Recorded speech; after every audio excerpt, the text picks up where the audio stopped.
ഇതൊക്കെ ഒന്ന് ശരിയാക്കണ്ടേ എന്ന് നമ്മൾ ചോദിച്ചുകൊണ്ടിരിക്കുകയാണ്. മറ്റിടങ്ങളിലൊക്കെ നല്ലതാണല്ലോ, നിങ്ങൾ ഈ മോശം മാത്രം പറയുന്നത് എന്ത് എന്ന് പലരും ചോദിച്ചു തുടങ്ങിയിട്ടുണ്ട്. ഇവിടെ പുരാവസ്തു വിഭാഗത്തിൽപ്പെട്ട കെട്ടിടമായതുകൊണ്ട് തന്നെയാണോ തിരുവനന്തപുരം താലൂക്ക് ഓഫീസിനെ ഇത്രയും കാലപ്പഴക്കത്തോടെ മെയിൻറ്റെയിൻ ചെയ്യുന്നത്?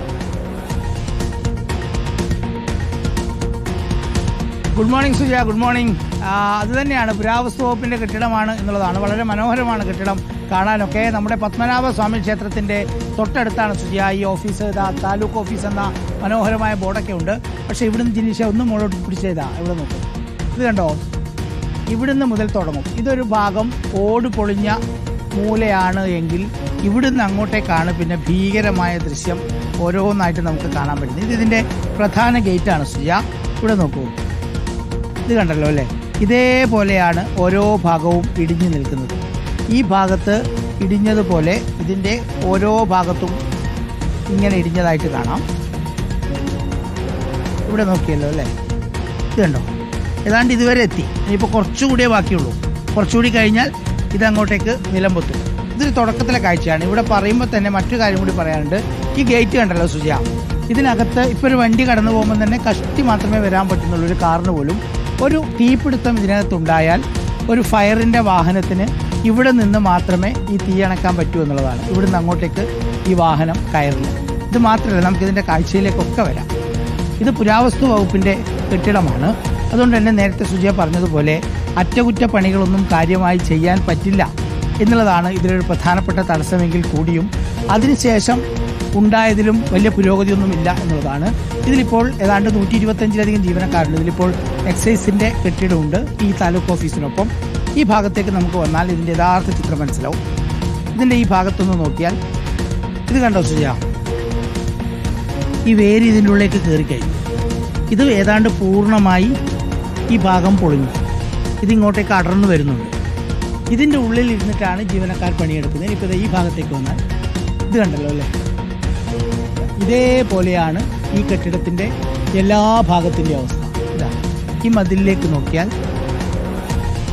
ഇതുപോലെയാണ് എല്ലാ ഭാഗത്തും.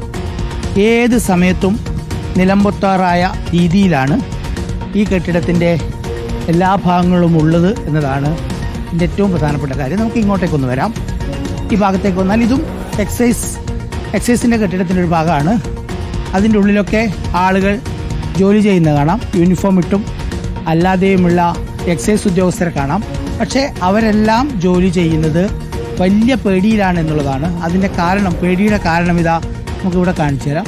ഇത് കണ്ടല്ലോ അല്ലേ, ഇതിലൂടെ മനുഷ്യന്മാർ നടന്നു പോയി കഴിഞ്ഞാൽ എന്താകുമെന്ന് ഒരു പിടിയുമില്ല. ഇത് ഏത് നിമിഷം വേണമെങ്കിലും ഇങ്ങോട്ടേക്ക് പൊളിഞ്ഞു വീഴാം. ഇനിയിപ്പോൾ അറ്റകുറ്റപ്പണി നടക്കുന്നൊരു ഭാഗമുണ്ട്. ആ ഭാഗത്തേക്കും കൂടെ പോയാൽ നമുക്ക് കൃത്യം മനസ്സിലാവും. ഇതുപോലെ തന്നെയാണ് എല്ലാം കിടക്കുന്നത്. ഇതെല്ലാം ഇതിനകത്തൊക്കെ ജീവനക്കാർ ഉള്ളതാണ്.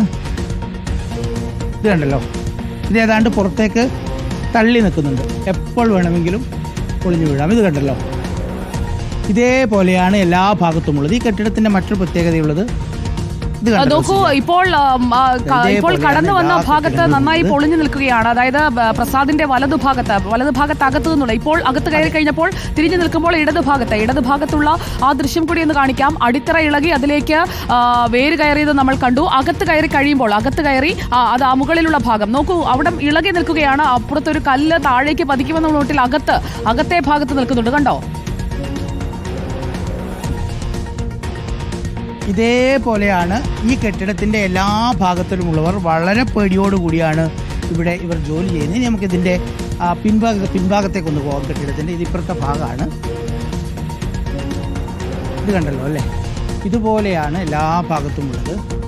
ഇതിപ്പോൾ ഇവിടെ അറ്റകുറ്റപ്പണി നടത്തുന്നതിന് വേണ്ടി ഷീറ്റിട്ട് വെച്ചാണ് ഓട് മാറ്റുന്നതിന് വെച്ചാൽ വലിയ ചോർച്ചയാണ്. ഇതുപോലെ എല്ലാ ഭാഗത്തുമുണ്ട്.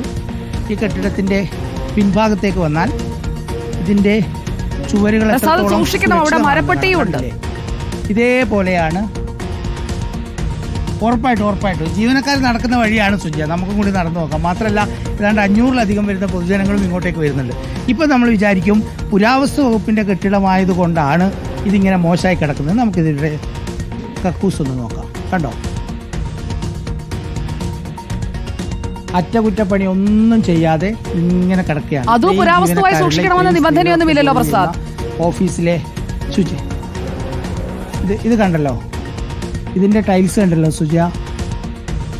ഇത് പുരാവസ്തു ഒന്നുമല്ല കേട്ടോ, ഇത് ഇവർ ചെയ്യേണ്ടതാണ്. ഇനി പുരാവസ്തു അല്ലാത്ത ഒരു കെട്ടിടം കൂടി കാണിച്ചു തരാം സുജ. ഇതാ ഇവിടെ ഈ കാണുന്നത് പിന്നീട് അറ്റകുറ്റപ്പണി ചെയ്തൊരു കെട്ടിടമാണ്. ഇതധികം കൊല്ലമായില്ല. പക്ഷെ നമുക്ക് ജിനിഷെ ഒന്ന് അവിടേക്ക് സൂം ചെയ്താൽ അതാ ആ ഭാഗം ഒന്ന് നോക്കണം സുജ. ഇതാ ഇത് ഈ ഒന്നാമത്തെ ഫ്ലോറിൻ്റെ മുകൾ ഭാഗത്തെ മൂലയാണ് നമ്മൾ കാണിക്കുന്നത്. ആ സീലിങ് പൊളിഞ്ഞു വീണ് തുടങ്ങി. അതിൻ്റെ താഴെ അവിടെ നിൽക്കണം സുജ. അതിൻ്റെ താഴെയാണ് ഞാനിപ്പോൾ നിൽക്കുന്നത്. ഇതുവഴിയാണ് ഞാനിപ്പോൾ നടന്നു പോകുന്നത്. ഇവിടെ ജീവനക്കാരുള്ള സ്ഥലമാണ്. അതായത് ഇത് പൊളിഞ്ഞു വീണാൽ ഉറപ്പായിട്ട് തലമണ്ടയിൽ വീഴും എന്ന കാര്യം 110% ഉറപ്പാണ്. അതുകൊണ്ട് പുരാവസ്തുവിനെ മാത്രം കുറ്റപ്പെടുത്താനും കഴിയില്ല. അതിനുശേഷം നിർമ്മിച്ച കെട്ടിടങ്ങളുടെ അവസ്ഥയും ഇത് തന്നെയാണ് എന്നുള്ളതാണ്. മറ്റൊരു കഥ കൂടി പറയാനുണ്ട്. അതായത് ഇതിവിടുത്തെ തഹസിൽദാറിൻ്റെ മുറിയാണ്. തഹസിൽദാർ ഷാജു MS മിനിഞ്ഞാന്നാണ് ഇവിടുത്തെ ഫാൾ സീലിംഗ്, അതിൻ്റെ ദൃശ്യങ്ങൾ നമുക്കൊന്ന് എടുക്കാൻ പറ്റുമോ നോക്കാം. തഹസിൽദാറുടെ കെട്ടിടത്തിലേക്ക് താലൂക്ക് ഓഫീസിലേക്ക് കയറുകയാണ്. അനുമതിയൊക്കെ വാങ്ങിച്ചിട്ടുണ്ടല്ലോ പ്രസാദ്, ഇടിച്ചു കയറരുത്.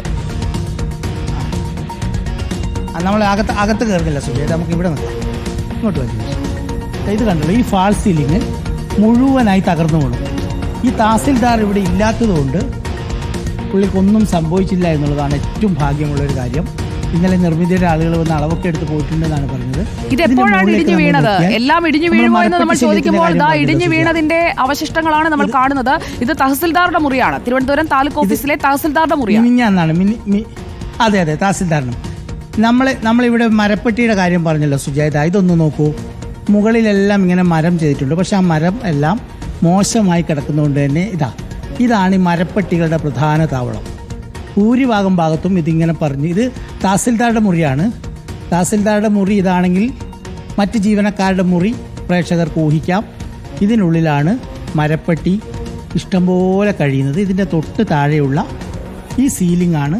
ഇന്ന് തഹസിൽദാർ അവധിയാണോ? ഇന്നലെ ആ തഹസിൽദാർ ഇവിടെ കാണുന്നില്ല സുജയ. അവധിയാണോ എന്ന കാര്യം നമുക്ക് അന്വേഷിക്കാം. അപ്പോൾ അങ്ങനെയാണ് ഇവിടുത്തെ ഒരു അവസ്ഥ. ഇനി തീർന്നില്ല, നമുക്ക് ഈ ഭാഗം ഒന്ന് കാണിച്ചു കൊടുക്കണം. കാരണം എന്ന് വെച്ച് കഴിഞ്ഞാൽ ഇതുപോലെ ഇവരെ പോലെയുള്ള കുറേ പ്രായമായ മനുഷ്യരാണ് ഇവിടെ കൂടുതൽ വരുന്നത്. കാരണം ഭൂമിയുമായി ബന്ധപ്പെട്ട വേവലാതികൾ കൂടുതലുള്ളവർ പ്രായമുള്ള മനുഷ്യരാണല്ലോ. നമുക്ക് ഈ ഭാഗത്തേക്ക് കൂടി ഒന്ന് പോകണം. ഈ കെട്ടിടം പുറമേ നിന്നൊക്കെ കാണുമ്പോൾ നല്ല ഭംഗിയാണ്. പക്ഷേ ഇതിൻ്റെ ഒരു ബുദ്ധിമുട്ട് അനുഭവിക്കുന്ന ഇവിടെയുള്ള ജീവനക്കാരാണ്. ആദ്യകാലങ്ങളിൽ വനിതാ ജീവനക്കാർ കുറവാണെങ്കിൽ സമീപകാലത്ത് ഏതാണ്ട് 75%-ലധികവും വനിതാ ജീവനക്കാരാണ്. അവർക്ക് മതിയായ പ്രാഥമിക സൗകര്യത്തിന് വേണ്ടിയുള്ള കക്കൂസുകളോ സംവിധാനങ്ങളോ ഒന്നുമില്ല എന്നുള്ളതാണ് ഇതിലെ പ്രധാനപ്പെട്ട കാര്യം. അതായത് പ്രസാദ്, ചുരുക്കി പറഞ്ഞാൽ പുരാവസ്തു വിഭാഗത്തിൽ വരുന്ന ഒരു കെട്ടിടമാണ്. അതുകൊണ്ട് തന്നെ ഇത്രയൊക്കെ മതി, ഇങ്ങനെയൊക്കെ മതി എന്ന് നിശ്ചയിച്ചുറപ്പിച്ചതുപോലെയാണ് കാര്യങ്ങൾ. അതെ അത് തന്നെയാണ് ഇതിലെ പ്രധാനപ്പെട്ട കാര്യം. പുരാവസ്തു ആയതുകൊണ്ട് എന്തുമാകാം എന്ന നിലയിലാണ്. ഇത്രയും ജീവനക്കാർക്കുള്ള ആകെയുള്ള 2 വാഷ്റൂമുകളാണ്. അതിലൊന്ന് ഇത് അറ്റകുറ്റപ്പണിയാണോ? മോശമായിപ്പോയോ? ഇത് കണ്ടല്ലോ സുജ, ഈ ഡ്രെയിനേജ് ഫുള്ളായിട്ട് പൊത്തി വെച്ചിരിക്കുകയാണ്. ഇത് ഉപയോഗിക്കാൻ പറ്റില്ല അല്ലേ? കണ്ടല്ലോ അല്ലേ സുജ? ഇവിടെ ആകെ ഈ താലൂക്ക് ഓഫീസിൽ മാത്രം 75 ജീവനക്കാരുണ്ട്. അതിൽ 50-ലധികം വനിതാ ജീവനക്കാരാണ് എന്നാണ് നേരത്തെ ഇവിടെ നിന്ന് മനസ്സിലായത്. അതായത് സ്ത്രീകൾക്ക് ഇവിടെ മൂത്രമൊഴിക്കാനോ അതല്ലെങ്കിൽ ബാത്റൂമിൽ പോകാനോ ഉള്ള ഫെസിലിറ്റി ഇല്ല. പുരുഷന്മാർക്കുള്ള ഒരു ടോയ്ലറ്റ് മാത്രമാണ് ഇവിടെ ഉള്ളത്. പരിഹരിക്കാനുള്ള ഒരു സംവിധാനമില്ല. അതുകൊണ്ട് സ്പീഡ് കൂട്ടി എല്ലാ ഭാഗവും നമുക്കൊന്ന് കാണിച്ചു കൊടുത്ത് പോകാന്ന് ചോദിച്ചിട്ടായിരുന്നു സുജ. ഇതിനിപ്പോൾ നമുക്ക് ഇങ്ങനെ കയറാനുള്ള അവസരം ഉണ്ടാവില്ലല്ലോ. ഇതാണ് ഇവിടുത്തെ പ്രധാനപ്പെട്ട പ്രശ്നം. ഇത് പരിഹരിക്കാനുള്ള ഇത് നമ്മൾ നേരത്തെ ആ ഭാഗത്ത് കണ്ടു കഴിഞ്ഞാൽ നമുക്ക് മൊത്തത്തിൽ ജിനിഷ ഒന്ന് കാണിച്ചു കൊടുത്താൽ ഈ കെട്ടിടങ്ങൾ ഇത്രയേറെ കെട്ടിടങ്ങളാണ് ഇവിടെ ഉള്ളത്. ഇതിൽ ഏതാണ്ട് 100-ലധികം അവിടെ ജോലി ചെയ്യുന്ന ആളുകൾക്കൊന്നും ഒരു പരാതിയുമില്ലേ? മരപ്പട്ടിയുണ്ട്, പൊട്ടിപ്പൊളിഞ്ഞു കിടക്കുന്നു, ടോയ്ലറ്റ് ഇല്ല, അവർക്കാർക്കും ഒരു പരാതിയുമില്ലേ പ്രസാദ്? നമുക്കിവിടെ ഒരു ചേച്ചിയോട് ചോദിക്കാം. ഇത് ഇവിടെ സ്ഥിരം വരാറുണ്ടോ? അല്ല ഇടയ്ക്കിടയ്ക്ക് വരാറുണ്ട്. പഴയ കെട്ടിടമാണ്. ഈ കെട്ടിടത്തിനെ കുറിച്ച് എന്തെങ്കിലും അഭിപ്രായം ഉണ്ടോ? എനിക്ക് അഭിപ്രായം അറിയില്ല. അറിയില്ല. ഇടക്കിടക്ക് വരാറുണ്ട് ഇവിടെ അല്ലേ? ആ നമ്മൾ ഇവിടുത്തെ ബുദ്ധിമുട്ടുകളും ഇവിടെ ഈ കെട്ടിടം പൊളിഞ്ഞു വീഴാറതിനെ കുറിച്ചൊക്കെ റിപ്പോർട്ട് ചെയ്യാൻ വന്നതാണ്. ഇതിനെ പറ്റി എനിക്ക് പറയാൻ അറിയില്ല. അറിയില്ല. ഇവിടെ വരുന്നവരാണ്. അതായത് ഞാൻ ഇവരെ കാണിക്കാൻ കാരണം സുജ, ഈ പ്രായത്തിലുള്ളവരാണ് ഭൂരിപക്ഷം പേരും താലൂക്ക് ഓഫീസുകളിൽ നിരന്തരമായി വരുന്നവർ. അങ്ങനെയുള്ളവർക്കുള്ള ഒരു സുരക്ഷിതത്വം പോലും ഇവിടെ ഇല്ല എന്നുള്ളതാണ് പ്രധാനപ്പെട്ട കാര്യം. ഇവിടുത്തെ ജീവനക്കാർക്ക് സംസാരിക്കാൻ പരിമിതി ഉള്ളത് കൊണ്ടാണ് നമ്മൾ അവരിലേക്ക് പോവാത്തത്. അവർ തന്നെയാണ് ഇവിടുത്തെ കാര്യങ്ങൾ എന്തായാലും നമുക്ക് പറഞ്ഞു തരികയും ചെയ്യുന്നത്. എന്തായാലും പുരാവസ്തു വകുപ്പിന്റെ മാത്രം ചുമലിട്ടുകൊണ്ട് ഒഴിഞ്ഞു പോകാൻ പറ്റുന്നതല്ല എന്ന് മറ്റ് കെട്ടിടങ്ങളിൽ നിന്ന് നമുക്ക് മനസ്സിലായി. ഇവിടുത്തെ ശുചിമുറികളാണെങ്കിലും പിന്നീട് നിർമ്മിച്ച ഇതുപോലുള്ള കെട്ടിടങ്ങളാണെങ്കിലും ഏറ്റവും പഴക്കം ചെന്ന താലൂക്ക് ഓഫീസാണ് പ്രേക്ഷകർ ഇപ്പോൾ കണ്ടുകൊണ്ടിരിക്കുന്നത്. പുതുതായി നിർമ്മിച്ച കെട്ടിടത്തിന്റെ അവസ്ഥയും അത് ദുരവസ്ഥയാണ്. പുരാവസ്തു വിഭാഗത്തിൽപ്പെടുന്ന ഭാഗങ്ങൾ നമ്മൾ ഇപ്പുറത്ത് കാണുന്ന ഓടിട്ട ഭാഗങ്ങളാണ്. ടി വി പ്രസാദ് ഇപ്പോൾ കാട്ടിത്തന്നതുപോലെ അവിടെ അറ്റകുറ്റപ്പണികൾ നടത്തേണ്ടതുണ്ട്. പലയിടങ്ങളിലുമൊക്കെ പൊളിഞ്ഞിളകി നിൽക്കുന്നത് നമ്മൾ കണ്ടു. ചുവരൊക്കെ ഇടിഞ്ഞു വീണ് കഴിഞ്ഞതിന് ശേഷം നമ്മൾ പരിഹരിച്ചിട്ട് കാര്യമില്ല. മഴ പെയ്താൽ ചോരുന്നുണ്ട് പല മുറികളും. അതുപോലെ തന്നെ മരപ്പട്ടി ശല്യം തഹസിൽദാറുടെ മുറിയിൽ വരെയുണ്ട്. 100-ലേറെ ജീവനക്കാരുണ്ട്. 500-ലേറെ ആളുകൾ ആശ്രയിക്കുന്ന ഒരു സ്ഥാപനമാണ്. ആ സ്ഥാപനം ഇങ്ങനെ കിടന്നാൽ മതിയോ എന്നതാണ് ചോദ്യം. ടി വി പ്രസാദാണ് തത്സമയ വിവരങ്ങളുമായി നമുക്കൊപ്പം ചേർന്നത്. Thank you T V Prasad. കൂടുതൽ പ്രതികരണങ്ങൾക്കായി തുടരുക അവിടെ തന്നെ. നമുക്ക് ആ പ്രതികരണങ്ങളിലേക്കുമൊക്കെ തിരികെ എത്താം. എന്തായാലും തഹസിൽദാർ അവിടെയില്ല. തഹസിൽദാറുടെ മുറി നമ്മൾ കണ്ടു. തഹസിൽദാറോട് ചോദിക്കാം ഇതെന്തുകൊണ്ടാണ് ഇങ്ങനെ കിടക്കുന്നത് എന്നത് കൂടി നമുക്ക് നോക്കേണ്ടതുണ്ട്. അതോ ഇങ്ങനെ തന്നെ മെയിൻ്റനൻസ് ഇല്ലാതെ നിലനിർത്തണം എന്നുള്ള നിർദ്ദേശം അദ്ദേഹത്തിന് കിട്ടിയിട്ടുണ്ടോ എന്നതും നമുക്കറിയില്ല. നിരവധി പ്രേക്ഷകർ ചോദിക്കുന്നുണ്ട്. അതുപോലെ തന്നെ ഇന്ന് ക്ലോസറ്റ് ന്യൂസ് ആണോ എന്നൊക്കെ ചിലർ ചോദിക്കുന്നുണ്ട്. അപ്പോൾ അവിടെ പൊട്ടിപ്പൊളിഞ്ഞ് കിടക്കുന്ന ശുചിമുറി അത് നമ്മുടെ വേറെ പൊതുവിടങ്ങളിലൊന്നുമല്ല, ഒരു സെക്രട്ടേറിയറ്റിനുള്ളിലാണ്. അത് പൊളിഞ്ഞിളകി പരിക്കേറ്റു എന്നുള്ളൊരു വാർത്ത വന്നു കഴിഞ്ഞാൽ പിന്നെ അതൊക്കെ ഒന്ന് കാണിച്ചു തരേണ്ടേ? അതാണ് ഞങ്ങളുടെ പ്രതിനിധികൾ ചെയ്തുകൊണ്ടിരിക്കുന്നത്. നമുക്കൊന്ന്